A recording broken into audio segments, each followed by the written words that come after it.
திமுகவுக்கு நேரம் சரியில்லை, ஐயா ஸ்டாலின் அவர்களுக்கு நேரம் சரியில்லாதனால இப்படி மாதிரி பேச்சு வருது. நேரடியா மோதுன்னு நல்லது கெட்டது கிடையாது. நாம் எல்லோருக்கும் ஒரே லட்சியம், திமுக ஆட்சியை செயின்ட் ஜார்ஜ் கோட்டையில் இருந்து அகற்றுவது ஒன்றுதான் என்கிற முடிவில் நாம இந்த பயணத்தை தொடர வேண்டும். தாமரை கொடி பறக்கும், திமுக கொடி அகற்றப்படும், திமுக ஆட்சி அகற்றப்படும். பிஜேபியினுடைய கூட்டணியினுடைய அத்துணை எம்எல்ஏக்களும் சட்டமன்றத்தை அலங்கரிக்க போகிறார்கள். திமுக ஆட்சிக்கு வருவது தமிழ்நாட்டிற்கு நல்லதல்ல என்பதை பசும்பொன் தேவர் அவர்கள் சொல்லி அப்படி ஒரு கூட்டணி கூடவே கூடாதுன்னு சொன்னார்.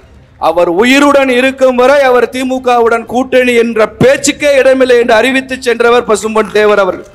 அந்த வழியில் வந்ததுதான் பாரதிய ஜனதா கட்சி. நமது உடல்ல ஒரு சொட்டு ரத்தம் இருக்கும் வரை இந்த திமுக ஆட்சி அகற்ற வேண்டும் என்பதை நினைத்துக் கொண்டு பார்க்க வேண்டும். திண்டுக்கல்லிலே இருப்பது மலைக்கோட்டை அல்ல, அது பாரதிய ஜனதா கட்சியின் கோட்டை என்பதை நான் பலமுறை வலியுறுத்தியிருக்கிறேன்.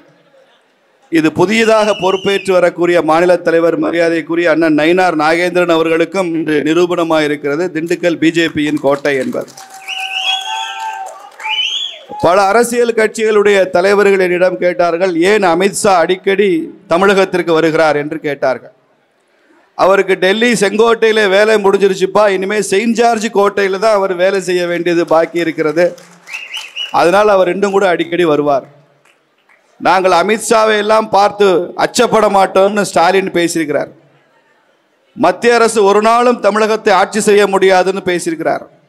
யார் வந்தாலும் சந்திப்போம் அப்படின்னு நம்ம அண்ணன் ஸ்டாலின் அவர்கள் பேசியிருக்கிறார். விநாச காலே விபரீத புத்தின்னு கீதையில சொல்லியிருக்கு.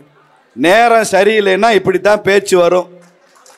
அதனால திமுகவுக்கு நேரம் சரியில்லை, ஐயா ஸ்டாலின் அவர்களுக்கு நேரம் சரியில்லாதனால இப்படி மாதிரி பேச்சு வருது. நேரடியா மோதுன்னு இப்படிதான் எம்ஜிஆர் அவர்கள் கட்சி ஆரம்பித்த பிறகு விரக்தியில் இருந்த அப்போ இருந்த முதலமைச்சர் கருணாநிதி அவர்கள் மத்திய அரசுக்கு சவால் விட்டார், இந்திரா காந்தி அம்மாவுக்கு சவால் விட்டார், மாநில சுயாட்சி தீர்மானம் போட்டார்.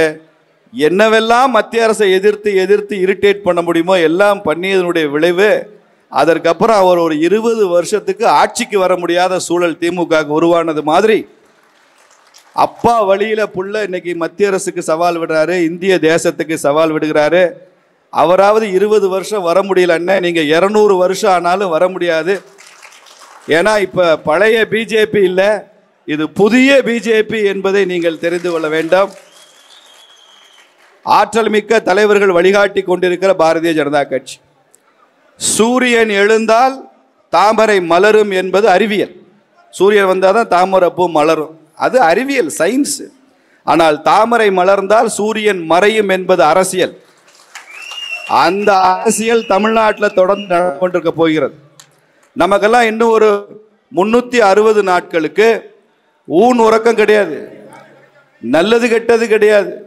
நாம் எல்லோருக்கும் ஒரே லட்சியம், திமுக ஆட்சியை செயின்ட் ஜார்ஜ் கோட்டையில் இருந்து அகற்றுவது ஒன்றுதான் என்கிற முடிவில் நாம இந்த பயணத்தை தொடர வேண்டும். வேற எதுவுமே கிடையாது. இன்னைக்கு மதுரை பெருங்கோட்டம் 7 மாவட்டம் 25 சட்டமன்றத்திலிருந்து வந்திருக்கோம்.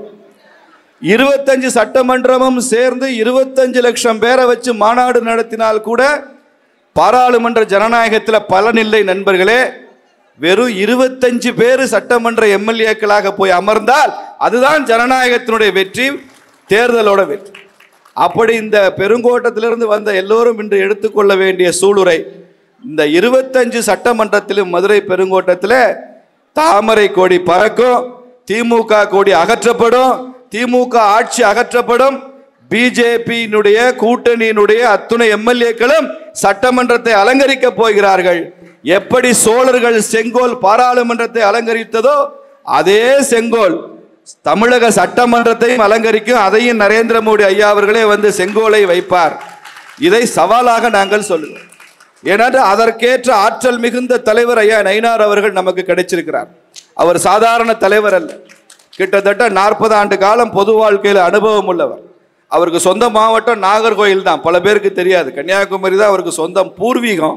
ஆனால் அவரது அரசியல் பணி, அவரது தொழில் எல்லாமே திருநெல்வேலியில் அமர்ந்தது. திருநெல்வேலி தாமிரபரணி தண்ணி குடிச்சவனுக்கு தான் தெரியும் அதனுடைய சுவை என்ன, மனம் என்ன, அதனுடைய சிறப்பு என்ன என்பதெல்லாம் நமக்கு தெரியும். இந்த கூட்டத்தை கூட பழனியில ஏன் தெரியுமா நடத்த முடியல? அது முருகப்பெருமானே சொன்னது. பழனியில நாம பஞ்சாமிர்தம்லாம் வச்சிருக்கோம்ப்பா, அப்படி இனிப்பு கொடுக்குற நேரம் இல்லை, இது திண்டுக்கல்ல நடத்து, திமுகவுக்கு பூட்டு போடுற நேரம் இது, அதனால நீ திண்டுக்கல்ல நடத்து என்று சொல்லிதான் முருகனே ஆசீர்வதித்து இது திண்டுக்கல்ல நடந்து கொண்டிருக்கிறது. அப்படி ஐயா நயினார் அவர்கள் திருநெல்வேலி சீமைக்கு சொந்தக்காரர், தென்பாண்டி நாட்டுக்கு சொந்தக்காரர். அதிமுகவினுடைய அமைச்சரவையில் ஜெயலலிதா அம்மையார் முதலமைச்சராக இருக்கும் போதே தேர்ந்தெடுத்த முத்து ஐயா நயினார் நாகேந்திரன் அவர்கள். அப்போ தொழில்துறை அமைச்சராக இருந்தார். அவரது பணிகள் அபாரமானது. அதற்கப்புறம் தன்னை ஒரு தேசிய இயக்கத்தில் இணைத்து கொண்டு 2017 தொடர்ந்து பாரதிய ஜனதா கட்சியில் பல்வேறு பொறுப்புகளில் பயணம் செய்கிறார். அவர் சட்டமன்ற உறுப்பினராக, திருநெல்வேலி சட்டமன்ற உறுப்பினராக வந்தார். கடந்த நாடாளுமன்ற தேர்தலில் தமிழ்நாட்டிலே வியக்கும் அளவிற்கு 2ஆம் இடத்தில் மிக அதிக வாக்குகள் பெற்று பல சட்டமன்ற தொகுதிகளில் திமுக கண்ணில் விரல விட்டு ஆட்டினவர் நயினார் நாகேந்திரன் அவர்கள். அவர் இன்னைக்கு பாரதிய ஜனதா கட்சியினுடைய மாநில தலைவராக பொறுப்பேற்றிருப்பது என்பது நமக்கு கிடைத்த ஒரு பெரிய பாக்கியம்தான். அவரது கரங்களை வலுப்படுத்தும்.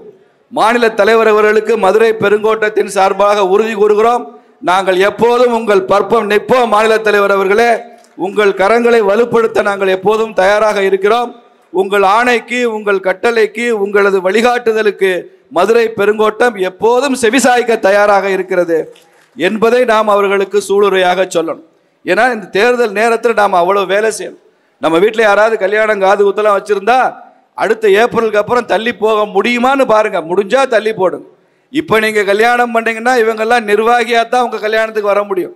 அடுத்த ஏப்ரலுக்கு அப்புறம் பிஜேபி தொண்டன் திருமணத்துக்கு மேடையில் உள்ளவங்கெல்லாம் எம்எல்ஏவாவோ சேர்மனாவோ பஞ்சாயத்தினுடைய மிகப்பெரிய பொறுப்புல இருந்து அவங்கெல்லாம் வருவாங்க. அதனால அதற்காக உழைக்க வேண்டிய பொறுப்பு நாம இருக்கு. எல்லா இடத்துலையும் அரசியல் பேசுங்க. டீ கடையிலுக்கு போனால் டீ குடிச்சிட்டு வராதிங்க, அங்கே உட்காந்து பிஜேபி அரசியலை பேசுங்க. கல்யாண வீட்டுக்கு போறீங்களா, நம்ம போய் அச்சதை மாத்திரம் போட்டு வராதிங்க. திருமண வீட்டில் அரசியல் பேசி பேசி வளர்ந்ததுதான் திமுக. திருமண வீட்டிலும் பிஜேபியினுடைய அரசியலை, தேசிய அரசியலை நாம பேசத்தான் வேணும். மைக் பிடிச்சு பேசணும்னு அவசியம் இல்லை. அங்க இருக்கிற 10 பேர்கிட்ட பேசுங்க. கையில போறப்ப நோட்டீஸோட எடுத்துட்டு போங்க. திமுகவை ஏன் அகற்ற வேண்டும் என்கிற காரணத்தை சொல்லுங்கள். திமுக இன்னொரு முறை தமிழகத்தில் ஆட்சிக்கு வந்தால் அது தமிழ்நாட்டிற்கு ஆபத்து இல்லை.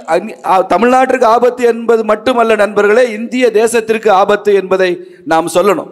ஒரு உதாரணம் மாத்திரம் நான் சொல்லி நிறைவு செய்கிற ஒரு நிமிடத்தில், 1962 தேர்தலில் அப்போ ராஜாஜி அவர்கள் இருந்தார், ஐயா பசும்பொன் தேவர் இருந்தார். இவங்க 2 பேரும் கூட்டணி வச்சுக்கிட்டாங்க. ராஜாஜியும் தேவர் அவர்களும் கூட்டணி வைத்துக் கொண்டாங்க. அப்போ ராஜாஜி சொன்னார், திமுகன்னு ஒரு கட்சி இருக்கு அண்ணாதுரை அவர்கள் தலைமையில், அந்த திமுகவை நாம கூட்டணியில் வைத்துக் கொண்டால் இந்த 1962 காங்கிரஸை தமிழகத்திலிருந்து பதவியிலிருந்து எடுத்துடலாம், ஆட்சியிலிருந்து அகற்றிடலாம். நம்ம கூட்டணி சுதந்திரா கட்சி ஃபார்வர்ட் பிளாக் மாதிரி திமுகவை கூட சேர்த்துக்கணும்னு சொன்னார். அப்போ அதுக்கு பசும்பொன் தேவர் அவர்கள் பதில் சொன்னாரு, திமுகவை கூட்டணியில் வைத்துக் கொண்டால், திமுகவையும் ஆட்சியில் வைத்துக் கொண்டால் அது நமது கூட்டணிக்கு நன்றாக இருக்கலாம் ஐயா, ஆனால் திமுக ஆட்சிக்கு வருவது தமிழ்நாட்டிற்கு நல்லதல்ல என்பதை பசும்பொன் தேவர் அவர்கள் சொல்லி அப்படி ஒரு கூட்டணி கூடவே கூடாதுன்னு சொன்னார். அவர் உயிருடன் இருக்கும் வரை அவர் திமுகவுடன் கூட்டணி என்ற பேச்சுக்கே இடமில்லை என்று அறிவித்து சென்றவர் பசும்பொன் தேவர் அவர்கள். அந்த வழியில் வந்ததுதான் பாரதிய ஜனதா கட்சி. நமது உடல்ல ஒரு சொட்டு ரத்தம் இருக்கும் வரை இந்த திமுக ஆட்சியை அகற்ற வேண்டும் என்பதை நினைத்து கொண்டு பார்க்க வேண்டும். என் உடலில் உயிருள்ளவரை பாரதிய ஜனதா கட்சியை என் பகுதியில் ஒரு அங்குலமாவது உயர்த்தி விட்டுத்தான் நான் போவேன் என்று சூளுரைக்கிறவன் தான் தாமரை தொண்டன். அந்த வழியில் நாம் செய்ய வேண்டும். இன்னைக்கு மேடையில் அண்ணன் ஹச் ராஜா அவர்கள் இருந்திருக்கிறார். எனக்கு தெரிய 45 ஆண்டுகளாக இந்த ஒற்றை லட்சியத்திற்காக பணியாற்றுகிற ஒப்பற்ற தலைவர் அண்ணன் ராஜா அவர். அவர் நடந்து செல்கிற மண்ணை எடுத்து நெத்தியில பூசிக்கலாம், வேற விபூதியே தேவையில்லை. அத்தனை கோயில் புண்ணியமும் அவர்தான். அவ்வளவு சிறப்பான தலைவர்கள் நமக்கு இன்று வழிகாட்டுகிறார்கள். இவ்வளவு சிறப்பான நிகழ்வை திண்டுக்கல் கிழக்கு மாவட்டத்தினுடைய தலைவர் முத்துராமலிங்கம் மிக சிறப்பாக செய்திருக்கிறார். அவருக்கும் நான் இங்கே பாராட்ட கடமைப்பட்டிருக்கிறேன். மேடையிலே முன்னாள் மாவட்ட தலைவர்கள், இப்போது இருக்கிற மாவட்ட தலைவர்கள், மூத்த நிர்வாகிகள் எல்லோரும் வந்திருக்கிறாங்க. அனைவருமே சேர்ந்து சூளுரைப்போம், சாதிப்போம் என்று கூறி நிறைவு செய்கிறேன். நன்றி, வணக்கம். பாரத் மாதா கி ஜெய்.